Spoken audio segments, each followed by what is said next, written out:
किसी अमावस्या के दिन गूलर का एक फल रंग को भी राजा बना सकता है और इस पेड़ के 2 बूंद किस्मत ही बदल देगा। आपने यह कहावत तो जरूर सुना होगा, जिसने गूलर का फूल देख लिया उसका भाग्य ही चमक गया। गूलर के वृक्ष को क्यों भगवान नरसिंह जी का वरदान है? इसके फल क्यों गरीबी दूर करते हैं? इस वीडियो में हम विस्तार से आपको बताएंगे किस प्रकार से ये हमें अमीर बना सकता है। दोस्तों, इस वीडियो में हम विस्तार से बताने वाले हैं।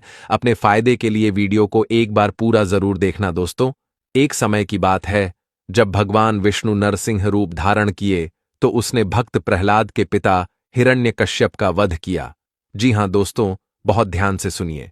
भक्त प्रहलाद की रक्षा के लिए उसने हिरण्यकश्यप का वध किया और वह वध अपने नाखून से किया। नाखून से हिरण्यकश्यप नामक राक्षस को मारने के कारण उनके नाखून और हाथों में खुजली होने लगी। भगवान नरसिंह अपनी हाथ था की खुजली शांत करने हेतु उपचार ढूंढने लगे। उपचार नहीं मिलने पर अचानक उसे रास्ते में गूलर का वृक्ष दिखा और वह अपनी खुजली मिटाने के लिए भगवान नरसिंह जी ने पूरा नाखून और हाथ गूलर वृक्ष पर दबा दिया। इससे उनकी नाखून की खुजली तो शांत हो गई, किंतु गूलर वृक्ष दर्द से कहने लगा कि प्रभु, आपने अपनी खुजली तो शांत कर लिए, किंतु हमारे शरीर पर घाव भर दिए और असुर की रक्त हमें अपवित्र कर दिया। साथ ही आपकी नाखून गाड़ने के कारण दर्द हो रही है। कृपया हमें इस दर्द से मुक्त करें। इससे भगवान नरसिंह प्रसन्न होकर कि गूलर वृक्ष को आशीर्वाद दिया कि तुम दूसरे के जो दर्द है वह दूर करोगे। साथ ही साथ यह भी आशीर्वाद दिया कि माता लक्ष्मी सहित आपके वृक्ष पर मैं निवास करूंगा। उसी दिन से भगवान विष्णु और माता लक्ष्मी गूलर के वृक्ष पर निवास करते हैं। भगवान नरसिंह द्वारा एक और आशीर्वाद दिया गया कि अगर गूलर वृक्ष के नीचे से कोई शव यात्रा लेकर के जाएगा तो उसके पुण्य फल गूलर वृक्ष को चला जाएगा। तो आइए जानते हैं गूलर वृक्ष के कुछ चमत्कारी उपाय को, जिन उपायों को अपना करके कोई भी व्यक्ति धन वैभव से परिपूर्ण बन सकते हैं। लाल कागज पर गूलर वृक्ष के दूध से अगर अमावस्या या पूर्णिमा के दिन स्वस्तिक बना करके अपने घर में रखा जाए तो वह व्यक्ति धनवान बन जाता है। धन पेटी में रखा जाए तो पूरा घर धन से भर जाता है। इसे करने के लिए भुजपत्र पर इसके दूध से इच्छा लिखा जाए और बहते हुए जल में प्रवाहित किया जाए तो इच्छा की पूर्ति होती है। चाहे वह इच्छा कुछ भी हो, इच्छा की हो, पूर्ति निश्चित रूप से होती है।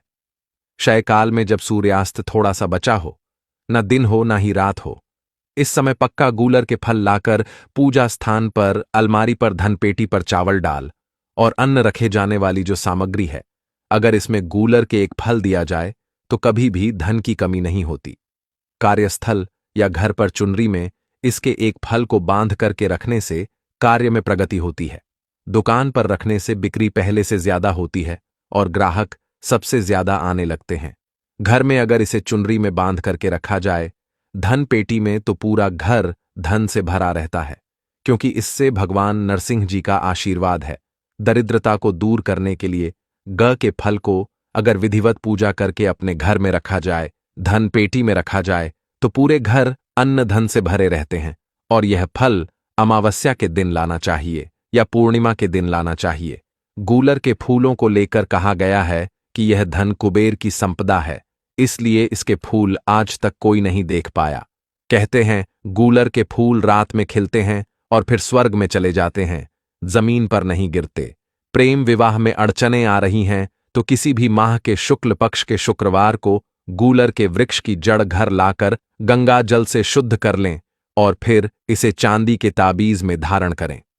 मान्यता है इससे न सिर्फ लव मैरिज की समस्याएं दूर होती हैं, बल्कि संपत्ति खरीदने की इच्छा भी पूरी होती है। यौन दुर्बलता दूर करने और भौतिक सुख पाने के लिए शुक्रवार के दिन पड़ने वाली अमावस्या को गूलर के वृक्ष की जड़ में चावल की खीर का भोग लगाएं, फिर इसे खुद खाएं और घर में सबको खिलाएं। आपने यह कहावत तो जरूर सुना होगा, जिसने गूलर का फूल देख लिया उसका भाग्य ही चमक गया। गूलर के वृक्ष को क्यों भगवान नरसिंह जी का वरदान है? इसके फल क्यों गरीबी दूर करते हैं? इस वीडियो में हम विस्तार से आपको बताएंगे किस प्रकार से ये हमें अमीर बना सकता है।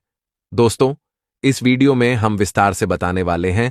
अपने फायदे के लिए वीडियो को एक बार पूरा जरूर देखना। दोस्तों, एक समय की बात है जब भगवान विष्णु नरसिंह रूप धारण किए तो उसने भक्त प्रहलाद के पिता हिरण्यकश्यप का वध किया। जी हां दोस्तों, बहुत ध्यान से सुनिए। भक्त प्रहलाद की रक्षा के लिए उसने हिरण्यकश्यप का वध किया और वह वध अपने नाखून से किया। नाखून से हिरण्यकश्यप नामक राक्षस को मारने के कारण उनके नाखून और हाथों में खुजली होने लगी। भगवान नरसिंह अपनी हाथ था की खुजली शांत करने हेतु उपचार ढूंढने लगे।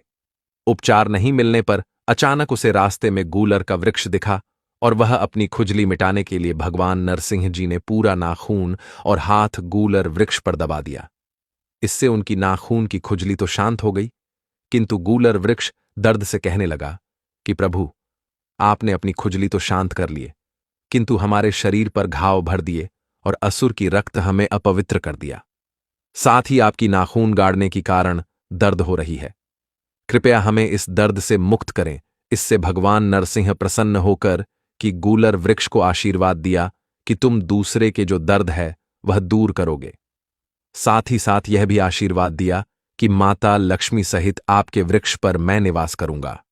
उसी दिन से भगवान विष्णु और माता लक्ष्मी गूलर के वृक्ष पर निवास करते हैं। भगवान नरसिंह द्वारा एक और आशीर्वाद दिया गया कि अगर गूलर वृक्ष के नीचे से कोई शव यात्रा लेकर के जाएगा तो उसके पुण्य फल गूलर वृक्ष को चला जाएगा। तो आइए जानते हैं गूलर वृक्ष के कुछ चमत्कारी उपाय को, जिन उपायों को अपना करके कोई भी व्यक्ति धन वैभव से परिपूर्ण बन सकते हैं। लाल कागज पर गूलर वृक्ष के दूध से अगर अमावस्या या पूर्णिमा के दिन स्वस्तिक बना करके अपने घर में रखा जाए तो वह व्यक्ति धनवान बन जाता है। धन पेटी में रखा जाए तो पूरा घर धन से भर जाता है। इसे करने के लिए भुजपत्र पर इसके दूध से इच्छा लिखा जाए और बहते हुए जल में प्रवाहित किया जाए तो इच्छा की पूर्ति होती है।